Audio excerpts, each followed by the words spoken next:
et cetera, and, et cetera. And I think that one time you gave us some similar kind of information. Let's talk about it from that perspective. Well, first let me say a quote that Dr. King used to always use. He says, "He who gets behind in a race will forever remain behind unless he runs faster than the man in front." So we got started 244 years late in America. While our oppressors were building banks and institutions, we were set free and giving nothing, So we're still trying to deal with that. And so our kids today, in many respects, are confronted with no jobs, okay? Nothing to do, as Jamila mentioned.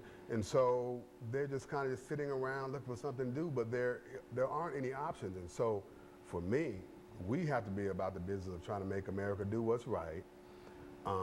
We have to make America see that it's better to go ahead and pay your debt to the former slave ancestors in this country, because if we're going to make it in this country, we have to understand that you cannot do a wrong and act like it never happened and then say to us, lift ourselves up by our own bootstraps. Well, many of us don't have boots, so we have to try to grapple with this issue. And so it causes all the crime and the gang activity. And then, of course, you end up with a felony in this society. And so once you get a felony, your chance of getting a job is very, very slim. And so what does one do if you are a grown man with aspirations, but you don't have access to the capital in a capitalist society? So again, we have to try to grapple with this thing and not turn our heads away from it, because our kids are suffering as a result. Many of us are suffering as a result. Mr. Terrell, looking at it from a political point of view, which is to say that if we're going to get more resources into a community, we have to have something that's important in terms of what people who have the resources need, and we've got to vote. And so when you look at it from the perspective of Africans becoming involved in the political process in order to shake the money tree, you see, you can't shake the money tree unless you're involved in the process. And one of the most important processes, I would imagine that the two of you would agree, would be this whole prospect of voting. Yes. And I think that one thing that happened when slavery came to an end, we talk about reparations and et cetera. One of the most important things that brought about the gains that they were able to achieve was primarily through their ability to participate in the suffrage. That's right. And so we've got, and I think that we're coming up to a situation now dealing with voting, political participation, and et cetera, even in Nashville here, which means that a large number of Africans are not registered to vote. And see, if you're not registered to vote, and if you have been cut off from your suffrage by some activity, criminal activity that you were involved in many, many years ago, then you are left without anything. You see, and so as long as we stand out without being able to participate in the political process, there will be no change in terms of what the two of you are talking about.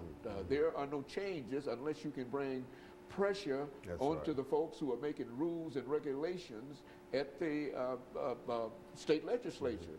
And the two of you have it within your power. Sure.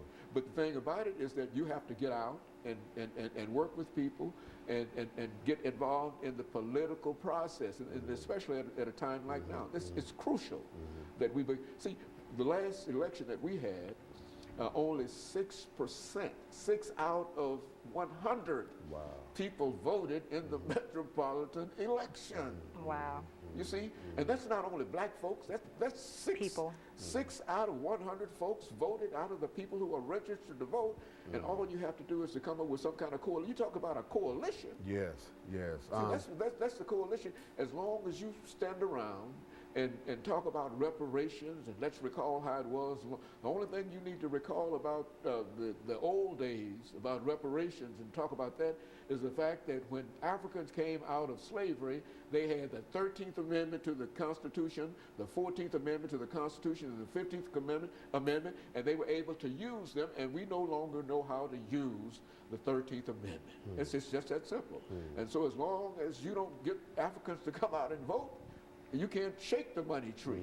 You can't make them do what you want them to do in Congress. Mississippi is going to improve that, you see, and it's going to be proved in the upcoming election because, well, we face a time now when black folks are really faced with making a choice. Yes, we are. And the only choice they can make is to what? To vote. And I think we have to push our politicians to focus on women and children. Vote.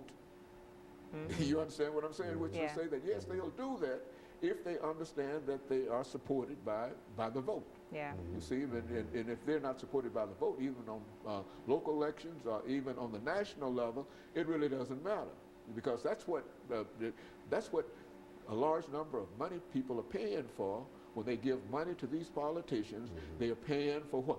For votes. Yes, they are. They're paying for it in the Senate or on the state legislature. And what we have to do and what you have to do is to understand it from that perspective. Certainly there's debt reparations, there's relief and et cetera, but the only relief that you have is the vote.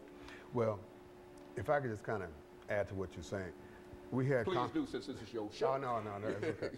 Go on. Well, we had Congressman John Conyers come down in April for our conference on debt relief and reparations. And so he is one of the oldest sitting members of Congress today. But few of our politicians showed up locally. Well, So we have, it's not just voting, it's also organizing ourselves. organizing yourself to vote. Yes, and so there are many things that we have to do, but we have to begin doing it right away. Okay, very good. And then, of course, we're coming to the end of this show for today, and I want to thank the two of you for coming by and bringing that excellent information. And let me also encourage our audience to tune in again next week for another informative edition of Comments. Thank you and good morning.